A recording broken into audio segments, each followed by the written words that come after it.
Ah, Jesus, vitória Deus dará a mim.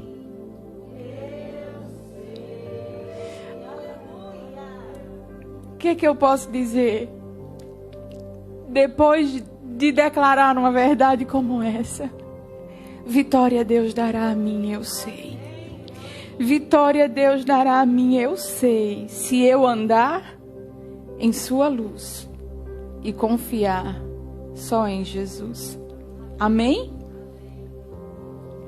Provérbios, capítulo 3, versículos 5 e 6. Diz: confia no Senhor de todo o teu coração e não se estribe e não se apoie no seu próprio conhecimento. Reconheça, perceba, enxergue, veja Deus no seu caminho e Ele endireitará a sua vereda. Esses dois versículos tratam de algo que nós precisamos colocar em prática nas nossas vidas, que é a nossa confiança em Deus. Nós precisamos depositar a nossa confiança em Deus. E o que o Espírito Santo traz ao meu coração para liberar sobre a sua vida hoje é uma palavra simples, mas que vem do coração dele para a minha vida e para a sua vida, e se chama dependência. Deus está tratando comigo nos últimos dias. Ele tem falado comigo de uma forma muito incisiva, que eu preciso entender o que de fato é viver por Ele, para Ele, debaixo da sua dependência. E eu não poderia deixar de compartilhar com você destas verdades que saem do coração dele sobre a minha vida. Você não decidiu vir a esse cenáculo brincar. Você veio porque você entende que você depende de alguém que está acima de você. E independente de circunstâncias, ele reina na tua vida. Oh, aleluia! Se você estiver sentindo o que eu estou sentindo, Deus está aqui. Ele trabalha e Ele ministra em nossas vidas como Ele quer, da forma que Ele quer. Abra sua Bíblia, por favor, no livro de Crônicas, 2 Crônicas, capítulo 20. Eu sou apaixonada pelo rei Josafá. Não são muitos que tratam e que falam sobre esse rei, mas eu tenho uma paixão, meu esposo está aqui, sabe disso, é quase que sobrenatural por esse rei. Um rei que andava com Deus. Ele teve sua negligência num dado momento que fez uma aliança com Acabe, mas eu não quero entrar nesses detalhes, porque assim como eu e você temos debilidades, ele também teve as debilidades dele. Eu quero focar naquilo que me chama a atenção na vida de Josafá. Aquilo que me traz lições de vida. E nesse capítulo 20 tem tantas verdades tremendas. Mas eu queria que você acompanhasse agora o versículo de número 12. Apenas a parte C. Ah, Jesus, tu és tão lindo, Senhor. Você achou 2 Crônicas 20? Versículo 12, apenas a parte C, é o finalzinho do versículo. E não sabemos nós o que fazer. E não sabemos nós o que fazer. Porém, na sua Bíblia tem aí um porém? Os nossos olhos estão postos em ti. Nós não sabemos o que fazer. Será que você chegou aqui hoje dizendo isso? Eu já não sei mais o que fazer. Eu já não sei mais para onde ir. Mas sabe, você veio ao cenáculo. Você já deu um passo de fé, de dependência naquilo que Deus liberou sobre a sua vida. Se você não sabia o que fazer hoje, você vai sair daqui debaixo da autoridade do céu. Eu lhe digo isso. tendo uma direção. Agora, Deus, eu entendo os teus preceitos e os teus propósitos sobre a minha vida. Talvez você chegou dizendo exatamente isso que Josafá disse nesse dado momento. Nós não sabemos o que fazer. Porém,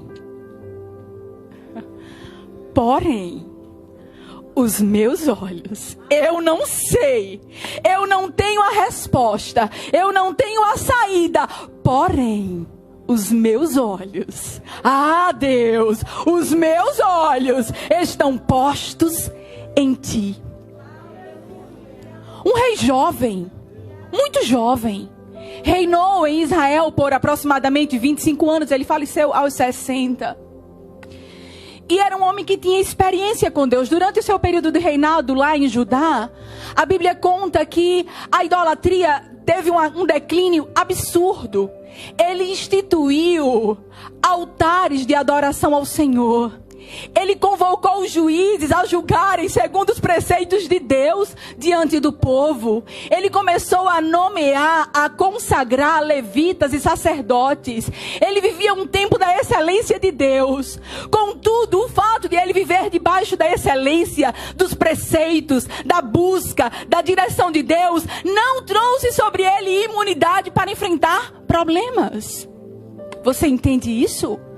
O fato de eu orar, o fato de eu ter uma vida no altar, de eu buscar ao Senhor, não me deixa imune às dificuldades. Aliás, Jesus não enganou ninguém e disse que nós viveríamos processos de aflições e de dificuldades, mesmo sendo quem somos. E há duas coisas que eu quero destacar para você nesta noite, dentro desse aspecto de dependência.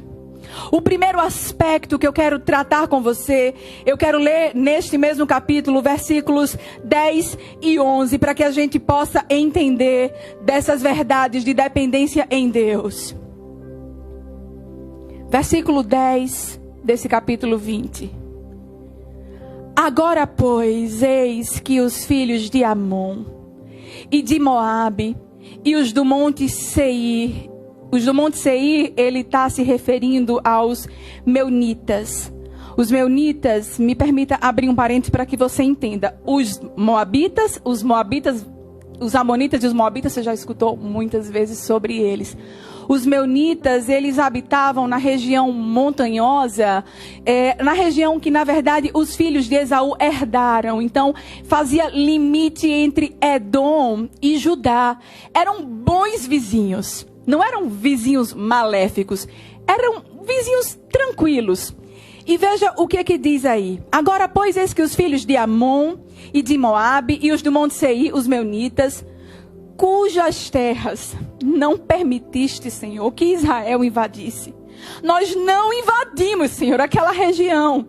Quando nós vínhamos da terra do Egito, nós nos desviamos deles e nós não os destruímos. Mas olha agora, Senhor, o pago. Olha agora o que é que eles estão fazendo conosco, vindo nos lançar para fora da tua possessão, aquilo que tu nos destes por herança.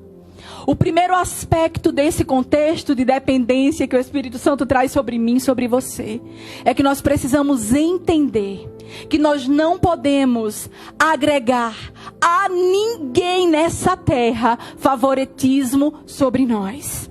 Eu não posso atribuir a ninguém, homem da terra nenhum, benefício sobre a minha vida mediante alguma coisa que eu já tenha feito sobre ele. Porque os homens são esquecidos. Os homens são ingratos. Os homens falham. E nessa oração de Josafá, ele vem para Deus e diz: Deus, eu recebi uma notícia lá no início desse capítulo, depois você lê ele todo em casa. Ele diz: olha, Deus, eu recebi uma informação de que está vindo contra nós uma grande multidão. Os moabitas e os amonitas, e como se não bastasse, os meunitas, esses nossos vizinhos, amigos queridos, estão vindo contra nós. Eles são grandiosos e eles são numerosos por demais. Mas Deus, olhe que absurdo. Nós poupamos a eles. Deus, a gente não fez nada com eles quando a gente vinha do Egito para cá. A gente teve a oportunidade de invadir. Eles são nômades e eles são exterminadores. Eles são terríveis, mas nós os poupamos. olhe agora o pago que Ele nos dá. Nós precisamos entender que quando nós somos chamados para viver na dependência de Deus, é extremamente natural nós sermos afrontados e confrontados, onde a gente menos espera, onde a gente menos imagina. Mas há um detalhe especial aqui. É que Josafá não era alheio àquelas circunstâncias. Ele sabia quem era aquela turma. A gente está falando aqui de amonitas e de moabitas, um povo exterminador. Um povo que foi gerado debaixo de maldição. Filhos de Ló, sabe, da destruição de Sodoma e Gomorra, de uma relação incestuosa dele com as suas filhas. Esse povo é herança dessa relação. E Josafá sabia disso. Como é que eu posso esperar de alguém que não tem frutos, benefícios sobre a minha vida? Como é que eu posso esperar a concessão de Deus sobre a minha vida por meio do que é infrutífero? De alguém que tem um histórico difícil. De alguém que tem um histórico conflituoso. Ninguém está falando aqui de algo, de uma concepção pessoal, como aconteceu com Natanael quando disse: poderia vir alguma coisa ruim lá de Nazaré, alguma coisa boa de Nazaré? Não, esse contexto de Natanael de dizer poderia vir alguma coisa boa de Nazaré, ele estava se referindo a uma questão socioeconômica. Ele não estava dizendo que todo mundo que nasce em Nazaré são pessoas complicadas, são pessoas difíceis. Não. Era uma questão preconceituosa, social. Como é que pode vir alguma coisa boa de uma cidade poeirente, esquecida, lá no meio do nada? Isso é uma coisa. Outra coisa é você esperar benécias. É você esperar coisas boas de gente que já tem um histórico conflituoso. De gente que já tem um histórico de vida infrutífera, de vida difícil. Você abençoou, você liberou sobre a vida dele, mas ele tem uma natureza pecaminosa difícil. Ele tem uma natureza árdua. Ele tem uma natureza exterminadora. Não espere dele benefícios. Se você tiver alguma lucratividade nisso, é bênção do céu, mas você não pode esperar água pura de fonte amarga. Você está entendendo o Espírito Santo falando com você? Ah, mas eu estou decepcionado. Você depende de Deus. A sua dependência está em Deus. Mas eu fiz tanto por fulano, por Beltrano a minha vida inteira. Pastor, eu dediquei a minha vida. Eu dediquei anos de joelhos. Eu paguei preço. Ei, a sua dependência não está no que você fez ontem, há 10 anos. A sua dependência não está no que você liberou sobre a vida de alguém. A sua dependência está arraigada, atrelada, grudada naquele que é soberano e que faz além do que você imagina, do que você espera, do que você pensa. Ah, Deus! Oh, Espírito Santo, Tu és tão lindo. Mas quanta ingratidão na minha vida. Chega de focar nessas coisas. Chega de viver em prol daquilo que deixou de acontecer. É tempo de você entender a excelência de Deus sobre você e perceber o que é que Deus está fazendo através de tudo isso. Está te ensinando a viver o tempo da dependência nele. Mas, Senhor, eu poupei aquele povo e olha agora o que é que eu recebo. Se você tem negócio com Deus, deixa eu lhe dizer uma verdade.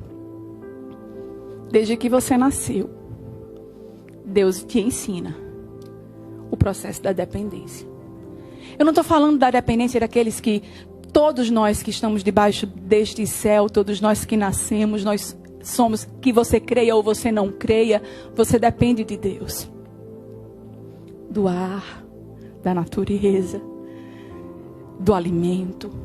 Eu estou falando para alguém que precisa entender que a sua vida é um altar de adoração. Eu estou falando para alguém que precisa entender que o teu chamado é servir. O teu ministério é servir. E se você tem um chamado de servir, você tem que entender que a tua vida inteira vai ser de abnegação e de renúncias para entender definitivamente de quem você depende. Viver Viver debaixo da dependência de Deus não é fácil, mas é tremendo, é glorioso. Faz parte do teu chamado, faz parte daquilo que Deus deliberou sobre a tua vida. E ou você entende isso agora, ou você vai passar a vida inteira voltando para o início da fila e dizendo: mas Deus, por quê? Por que não, Senhor? Eu te louvo pela dependência que tem sido gerada. Eu te louvo porque eu tenho aprendido com este processo tão doloroso. Mas eu estou crescendo, eu estou avançando. Se reconhecerem ou se não reconhecerem, doesn't matter. O meu foco está em ti, os meus olhos estão postos em ti. Eu não sei o que fazer, Senhor, mas eu continuarei olhando para ti. Ah, Deus lindo. Então o primeiro aspecto da dependência, eu estou correndo, é você entender que as suas benécias, que aquilo que Deus tem para deliberar sobre a sua vida, não está atrelado a ninguém. Você já entendeu isso? Ninguém é ninguém. É você e ele. Se é você e ele, esqueça tudo que você fez a vida inteira de benefícios para alguém. Ele vai te permitir passar por todo esse processo, para de uma vez por todas, você parar e estar tomando uma madeira na boca com leitinho frio e começar a comer um mocotó grosso, pesado, uma feijoada boa e dizer: Senhor, os meus olhos não podem estar nessas coisas. Eu preciso entender que a minha dependência está em ti, minha vida pertence a ti, é de ti que provém tudo que eu necessito para viver.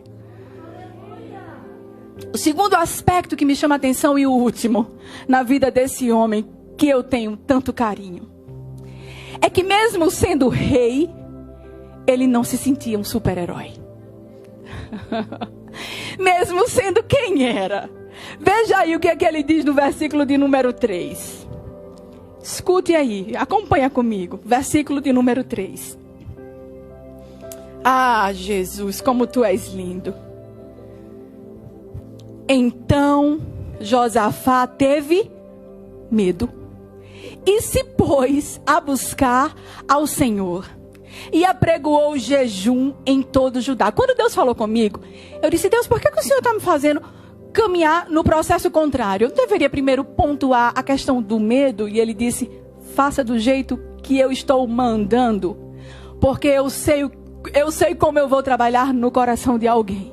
O primeiro ponto que eles precisam entender é que esqueçam tudo que viveram até agora em relação a benefícios que alguém deixou de considerar ou deixou de valorizar. E entendam agora que mesmo sendo quem são, mesmo tendo o nome que for, posição que for, status que for, independente de quem você é natural que em algum dado momento da sua vida você vivencie o processo do medo. Mas há uma diferença gigante entre sentir medo e viver o processo do medo com a ousadia do Espírito, entendendo que nele eu posso todas as coisas. Sentir medo não é pecado. O medo muitas vezes é uma defesa do nosso corpo. É uma defesa orgânica.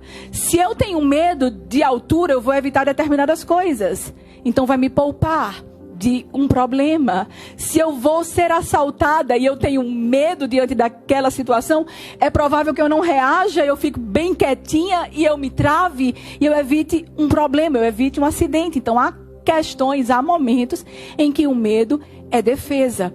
Mas existe uma diferença gigante entre eu sentir medo e recorrer a quem pode solucionar o meu problema, e eu sentir medo e me esconder debaixo de uma cama e dizer: daqui eu não saio, eu vou morrer aqui, eu vou ficar aqui, porque foi isso que foi fadado para a minha vida. Josafá, sendo quem ele era, sendo rei, ele foi à presença de Deus e disse: eu estou com medo. Eu estou com medo de quê?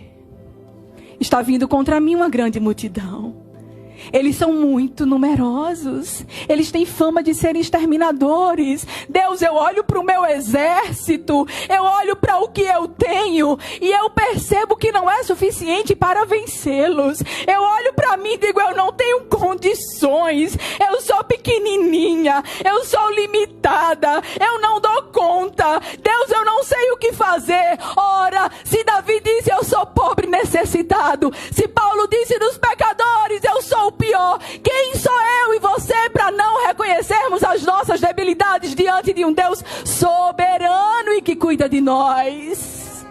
Arranque essa capa de super-herói e lance-se aos cuidados de Deus e diga: Senhor, eu estou com medo sim, mas eu confio em Ti. Os meus olhos estão postos em Ti. Eu não paro de crer, eu não paro de confiar, eu não paro de avançar. Eu estou buscando recurso no lugar certo, no lugar correto, e eu sei que eu vou vencer. Ah, Deus, Tu és tremendo, Senhor. Tu és poderoso. Sabe, se a minha filha sente medo à noite e ela me chama porque ela sabe que eu vou de alguma forma liberar sobre ela alguma proteção. Mas se ela sente medo e fica ali, eu não vou chamar porque minha mãe é uma medrosa. Minha mãe não vai resolver nada. Ela vai ficar sentindo medo sozinha. Mas se você sente medo, se você sente pavor, se a ansiedade tenta te dominar por alguma razão, se alguma circunstância que você olha, reconhece e diz: eu não dou conta, mas você diz: Deus, eu estou aqui rendida, eu estou aqui lançado aos Teus cuidados. Eu não consigo, mas eu sei que Tu podes. Eu não dou conta, mas eu sei que Tu podes. Eu sei, Senhor, que eu vou vencer e eu não vou ficar prostrado, porque Tu estás comigo. Declare isso para o Senhor. Reconheça as suas debilidades. Diga o que você sente. Não esconda de Deus. Não use máscaras diante de Deus. Não diga para Ele que você está com tudo, que você pode tudo, e por dentro milhões de borboletas dançando dentro da sua barriga, e você se olhando e dizendo: eu não vou dar conta disso. Mas por causa de orgulho, o Espírito Santo não me trouxe aqui hoje para brincar. Por causa de qualquer coisa, de vaidade talvez. Ah, mas eu sou rei. Como que eu vou agora dizer que eu estou com medo? Ah, mas o meu status. Ah, mas a minha posição. Mas o meu título. Ninguém é anjo. Nós não temos corpo glorificado. Se você não perceber que precisa de ajuda, que depende de Deus, você não vai dar conta. Você não vai dar conta sozinho. Entenda em nome de Jesus que você é dependente de Deus. Você é dependente dEle. E se é dependente dEle, não tem título, não tem status, não tem postura, não tem posição. O que tem é recorrência a um Deus que pode fazer. Ah, eu não posso. Pode. Pode. Erga altares. Apregou jejum como Josafá fez. Sentiu medo, mas foi ao lugar certo. Venha ao cenáculo. Estabeleça altares de adoração ao Senhor. Eu não consigo, mas os meus olhos estão em Ti. Eu não sei como, mas os meus olhos estão em Ti. E um detalhe. Não foi Josafá sozinho não, viu? Ele foi diante da congregação. A Bíblia diz, depois você lê o capítulo todo, as crianças, as mulheres, os filhos dela, todo mundo participou do processo. Não é você sozinho, não é você sozinha. Convoca todo mundo. É a tua casa, é a minha casa. Vamos todos conquistar, avançar. Vai jejuar com as suas limitações, mas vamos jejuar. Vamos erguer altares ao Senhor. Nós não damos conta, mas damos as mãos, confiamos e atribuiremos a Ele a nossa dependência, o favor imerecido sobre nós, e vamos sim viver a excelência daquilo que Ele liberou sobre minha vida. Entendendo o processo da dependência. Entendendo o processo da dependência. Vivendo o processo da dependência. E sabe o que eu acho lindo? Pra gente encerrar. É que Josafá não questionou Deus em coisa alguma. Todo mundo só gosta de citar aquela passagem que diz que Deus assumiu a briga de Josafá e disse: nessa peleja você não tem que pelejar.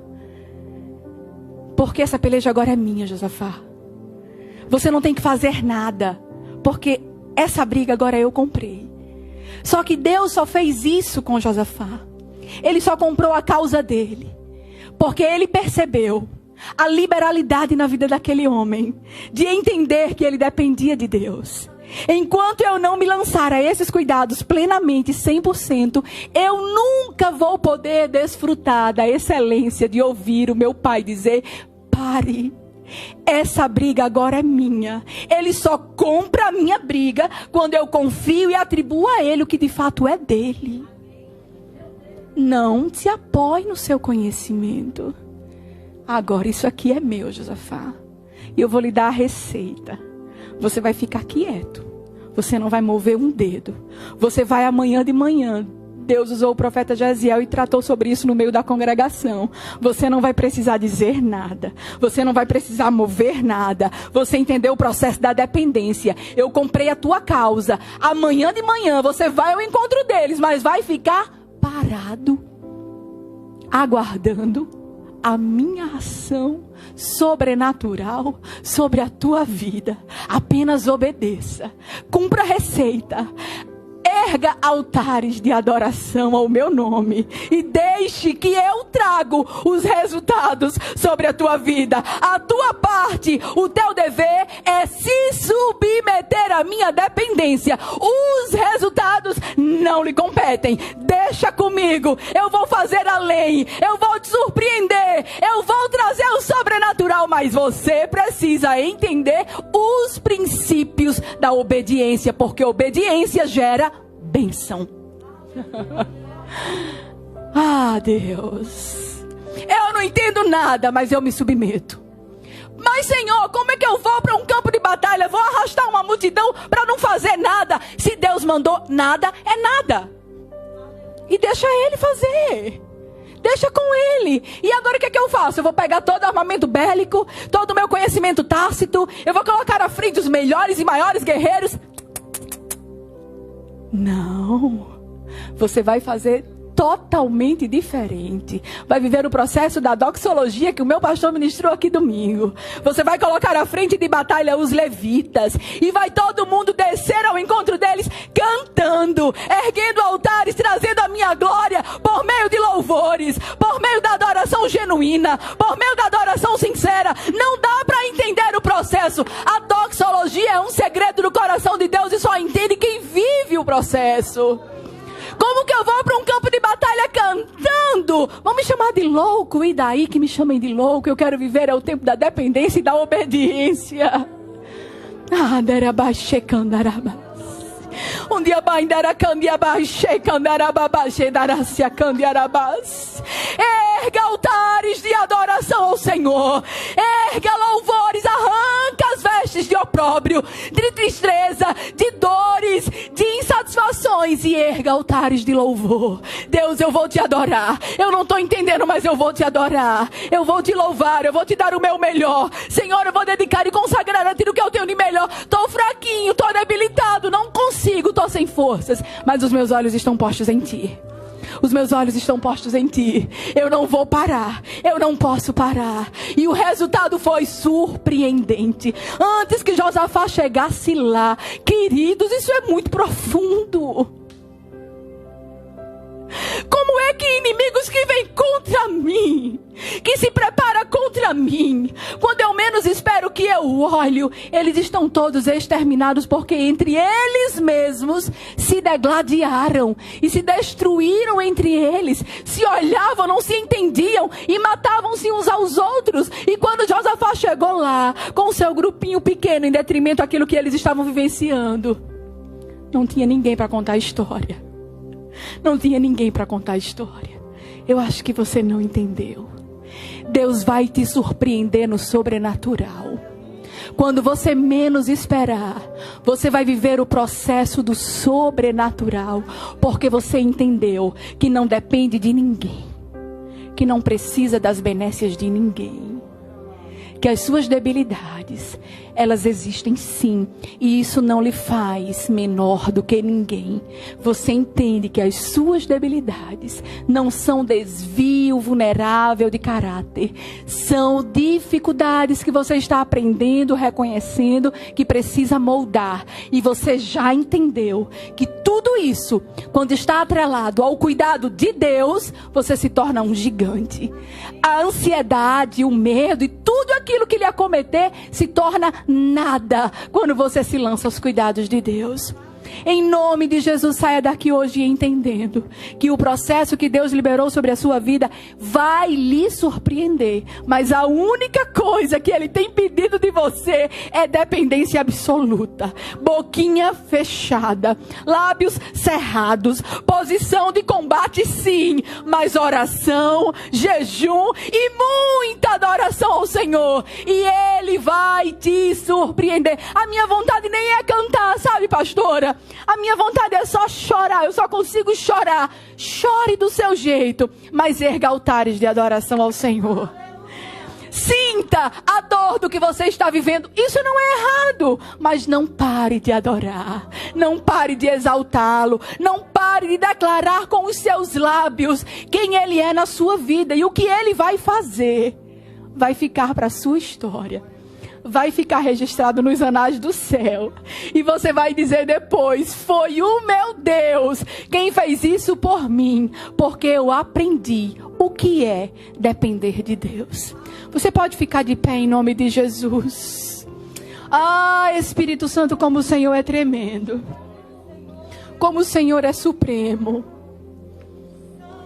Os processos que Deus nos submete têm propósito. Todo o processo que você vivencia, tudo que você tem enfrentado por esses dias, tem propósito. Nada é acaso, nada é em vão. Ele está lhe ensinando o que é depender dEle. Você pode fechar os seus olhos. Em nome de Jesus, eu não conheço o seu coração. Eu não sei como foi que você chegou aqui hoje. O pastor Benhur, se quiser, já pode se aproximar, a pastora Vive. Eu não sei o que te trouxe aqui, quais foram as dificuldades, qual é o seu propósito para esse cenáculo. Mas eu sei que nós temos um Deus que é poderoso. Eu sei que nós servimos a um Deus que nos surpreende. E pode ser grande demais para você. Pode ser gigante demais para você. Mas diante dele, tudo se torna nada. Tudo se torna nada. Erga ao Senhor a sua voz. Erga altares de adoração ao Senhor. E entenda que de você Ele tem cuidado. A sua dependência não está em nada, nada além dele. Abra sua boca e diga: Senhor, eu dependo de Ti. Eu dependo de Ti.